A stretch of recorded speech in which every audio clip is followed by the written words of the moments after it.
I did think it was interesting as I was researching the idea of the heaven and hell, and it's like those entities didn't get placed to hell, but they had no place in heaven because they were cast out of heaven, but they hadn't received a body and been able to go to hell, so they've been cast out on the earth. And that's part of the way, the explanation of why there's demons here on the earth, is that's who they are, is the hosts of heaven, the third that rebelled. They didn't go to hell. Right. They came to earth, and they're trying to make our lives miserable. They're unhappy and pissed off, and so in order to make them happy, they got to make us unhappy too. I thought that was interesting on the way that it was described, is there wasn't a place for them, and so this is it. This is where they ended up almost by default. Nowhere else to go. Like, we'll just hang out in this person's basement. Scare them. Come down and torment people, I guess. They hang out in the creepiest places. It's like if I didn't have a body and I was just come down and hang out somewhere, I'd hang out someplace cool. I'd probably hang out somewhere creepy. Yeah, but they tend to like to hang out in basements and crawl spaces and backs of closets. And they're weird. So what's your take on guardian angels? So guardian angels, I think a lot of people look for angels in their lives, especially if they've had someone close to them that's passed. And like we talked about earlier in our last podcast, some of the deathbed phenomena and people, seeing loved ones and seeing friends, those could be classified as angels, I suppose. But people that are alive, if a loved one's passed, oftentimes, I don't know that they necessarily look for signs, but I think, they're looking for comfort. I think that some of these people's like, I'm not there. I've had loved ones pass. Everyone but Deanne. Yeah, everyone. Oh, sorry, Raven. Everybody but me. No, I mean, I have had loved ones pass, and would I like a message from them to know that they're happy and they're safe and everything's okay? Yes, absolutely. So there's actually quite a few signs, and some of these have actually happened to me. So I believe they're real. You guys can think I'm crazy, but one of them is a white feather or a feather in an unusual spot. So an unusual spot, you could say, Raven, when you go outside, it's outside, there's feathers everywhere. But it's going to be, that feather on the seat of your car when you open the door. And it doesn't look like any other birds around. It's going to be one standing straight up, on your kitchen table or, right in your path, maybe as you're walking down, Walmart aisle shopping for Christmas or something. It's going to be in an unusual spot. And that's an angel telling you, everything's okay, just giving you comfort. And what comfort you need, you might be not even thinking about a loved one, but just struggling with something, and an angel can leave that message for you. And if you notice it, you can go, oh, I feel so much better. Sensation of warmth. And I thought this was interesting. So when spirits move down into the material reality from where they're at, they actually have to go through many different layers. And the first layer that they go through is warmth. And so it's a peaceful warmth. So if you feel just for no reason a peaceful warmth, and I was going to say something. I will not say that. If you feel a peaceful warmth out of nowhere, that could be an angel just comforting you with whatever you're going through at the time. Another one is flickering lights. Now, this one you need to be careful with, because when we have people calling us for residentials, that's one of the things. Our lights are flickering off and on. And so flickering lights could be bad too. So if your lights start flickering... It might be a fallen angel. I know someone you can call, and we'll come and investigate for you. But I think most people, when this happens, it's usually not flicker, it's usually kind of an off-on, and it's going to be, peaceful, and it's going to be a lot about the feeling that's around you. There's going to be a palpable difference. So if the flickering light scares the crap out of you... Probably not an angel. No, but if it makes you feel all right. Yeah, but if you're like, and what people have said is, they've been struggling with, trying to make a decision, and then they've, between two things, should I move or should I not move? Should I change jobs? Should I not change jobs? And when they've made a decision, and then they're like, okay, this is the decision I'm going to make based on all of our planning. Is this the right decision? And then they'll just, the light lamp right by them will go off and on, and they feel peaceful. And to them, that's been an angel saying, no, you're making the right decision. So something like that. If you're just traipsing through the kitchen and the lights start turning off and on for no particular reason, give us a call. apps.wisps.contact@gmail.com. Or it might be the guy that wired your lights here originally. You may need to get an electrician. So sometimes you just have to use your discernment. So another one, which is very common, is angel-shaped clouds, or attention drawn to maybe a heart-shaped cloud, or a cloud that for some reason has meaning to you. So let's say that your grandma passed, and maybe you and your grandma, your special thing was butterflies. She'd write you a letter and put a little butterfly in it, or maybe she would buy you, butterfly hair clips or whatever. And if for some reason you just feel compelled to look at the sky and boom, there's a butter-shaped fly cloud, probably your angel just saying, hey, I like that, a butter-shaped fly cloud. Did I say that, really? Did I just say that? It's probably delicious. I'm going to get fired. It's great on toast. Put it on your pancakes. A butterfly-shaped cloud. It's been a long day. Okay, so a scent with meaning that comes out of nowhere. And I've actually had this one happen to me as well. You're just sitting in your office, and suddenly you smell your grandma's perfume, and your grandma was your favorite person, or maybe it's your mother and she passed recently or something. But you smell this scent, and there's no way it would have come from anywhere else. And nothing can bring back a memory like a smell or a scent. You smell that smell, and just in fact, I was cleaning out a cupboard just the other day, and there was something in there that I hadn't smelled for a long time, and just this flood of memories, just whoosh. I could see how an angel would use something like that. Yeah, because that's going to be comfort. Yeah, because they're going to know that you will know exactly what this means. And so I was very close to my Aunt Krista, and one thing that would if she wanted me to know that she was there, I would probably smell burnt toast. Because she would put toast in and then forget about it, and it would burn. And I can't tell you how many times we went. My grandma did that on purpose, and Ew. basically just ate charcoal. Oh, I don't know. That's just gross. And she was a really good cook, too. She was a fabulous cook, but her toast was black. Yeah, well, my Aunt Krista, bless her little heart, she would cook things. She'd put things in to cook and then just forget about it. And we'd go to visit, and the house would just smell like smoke. Burnt toast. Burnt toast. I've also heard that people have a scent of burnt toast before having seizures sometimes. So be careful. That's all I'm saying.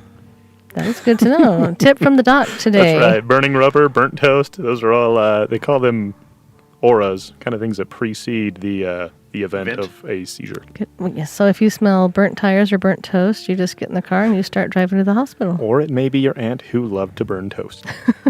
It's up to you to decide if it's your health or your guardian angel. And don't get in the car, because if you have a seizure, you're going to kill yourself or somebody else. Have someone else. Don't do it. Get someone else to drive you to the hospital. Okay, so you hear this one a lot too, and this is a lot we get for residentials, is people will call and say, my cat is staring at the ceiling and it's really freaking us out. Or, we've got babies or small children looking off into a corner, smiling and waving. Several people and several different religions believe that the veil between here and the afterlife is pretty thin. And there's a very heavy belief that children and animals can see through that. And so if you have a small child or a cat, they said cats, especially dogs to some extent, but especially cats, are very in tune to the more guardian angel type spirits. And having done residentials for as long as we have, I think that dogs tend to recognize the more mischievous or malevolent spirits better than cats do. Because I've heard more with the malevolent or cantankerous spirit in a home, it's been more they've bothered the dogs. But when we've had spirits that turn out to be a loved one that's trying to get their attention, it's been more the cats. So if your cats are looking around, probably not too worried. If your dogs start freaking out, give us a call. Music.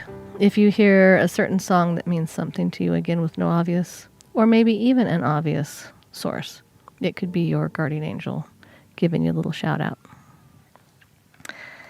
And like feathers, coins in your path. And this is one that I get a lot. I cannot tell you how many pennies I can find. And not that I'm looking for it, but there's just where I go, penny, penny, penny, penny. And especially pennies, not so much quarters or dimes or nickels, something about pennies. And I haven't been able to find out if there's something significant about the penny itself, the stuff it's made out of. Maybe it's because it's just 1 cent and it's simple. People don't even bother to pick them up. I know. So maybe that's the thing. They'll know you'll find them because no one's going to mess with it, right? But pennies. And they also said if you start finding a lot of pennies in places, to look at the date, because oftentimes the date might mean something to you as well. Interesting. That's interesting. We did a residential about a year ago, I think, in the Ogden area. And when the woman called, we ask, tell us what's been going on, because, depending on what they say, kind of depends on the team we send out and might depend on the equipment we take out with us. And she said that she was finding pennies just right and left. She says, I can hardly move without a penny appearing in front of me. And when we got there, it did turn out that she had a loved one that was trying to get her attention. So that's a big one. That was, speaking of angels, you mentioned pets and you mentioned children being a little more, I guess, attuned That's a good word. to kind of honing in on these guardian angels. I was trying to figure out where the basis of this, guardian angel idea comes from. And, I found a scripture actually in the book of Matthew where Christ talks about the little ones and how it says, their angels do always behold the face of my Father which is in heaven. And that was a biblical reference where people would imply that these children have angels in heaven that watch over them. And this is coming from Christ himself. Wow. I think he's probably legit in his information. Probably, when it comes to heaven, he probably knows a thing or two. Yeah. So this probably isn't so much a guardian angel. This is actually more of a near-death experience kind of a story. But I think it kind of fits here in a way. There was a little girl who had kind of a near-death experience. She died temporarily and came back. And one day she was sitting on the porch with one of her parents, and it was, how the smell of rain comes before it rains. And she looked at her parent and said, that's what God smells like. And I thought, that's interesting. That's what, we're talking about smells. And so, again, don't know how that works, but now every time you smell rain, you're going to think of God. So you're welcome. And rainbows. Exactly. Getting back to the guardian angels that you're just talking about with the reference in Matthew, I saw some information, and these are some things about guardian angels. There's 7, they call them facts. I don't know if they're facts, but 7 ideas about guardian angels. And one is that guardian angels don't care about the denomination, your denomination, whether it's Christian, Catholic, Buddhist, atheist, whatever, they don't care. And seeing that rings true to me because I believe we're all God's children. Mm-hmm. And so, yeah, I buy that one. I deem that fact. You deem that one fact? I officially deem that one fact. No matter what you believe, they're going to try. They're going to be there. And the guardian angels have hearts and souls. And hearts, the emotions. They have emotions and hearts and souls. They can relate to us. They're ready and willing to help, and they want to help us. And we, when we're in need, we should ask for their help, that they will help us. They want to. And another one was that they choose us, not necessarily that, Like the wand chooses the wizard in Harry Potter? Yeah, kind of that. They're like your wand. Yeah, so if you don't like your angel, there's something wrong with you. And they know us better than we know ourselves because they've known us since before we were born.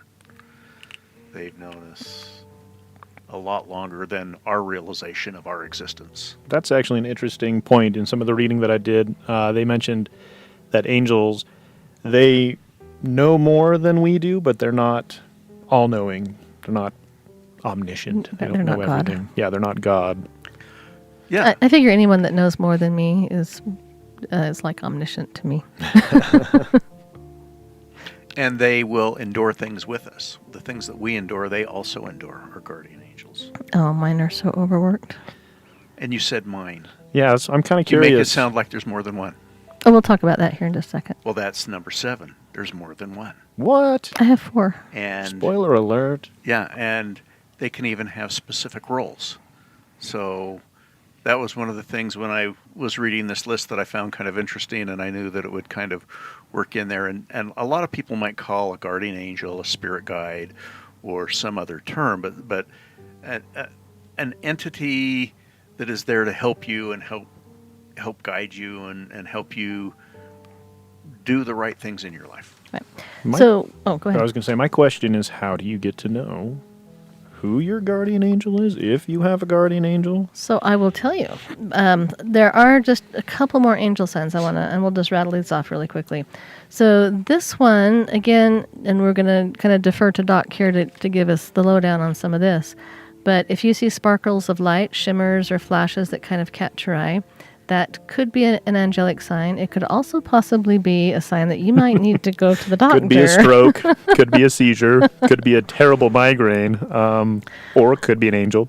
Right. So again, if you see mysterious sparkles of light, you might need to kind of do a self-assessment. Is it an angel getting your attention, or do you need to go to the doctor? When I see them, I drink a lot of caffeine and go lay down in the dark room because it's I a was about to migraine say, coming on. If you stay home, you might see angels if you're having a stroke. Yeah. So some of these you might want to be a little careful. Also, if you're meditating and you see a bright light, and I've actually had this happen to me before, that could be one. And then the last one is if you start seeing a lot of angel numbers. And angel numbers are numbers like 1111 or 444 or 333. You get the idea. 666. Oh, wait. That's No, not that one. is not an angel number. That is like the devil number. So, yeah, if you start seeing a lot of 666s, you might need to also reassess your life and make some different life choices.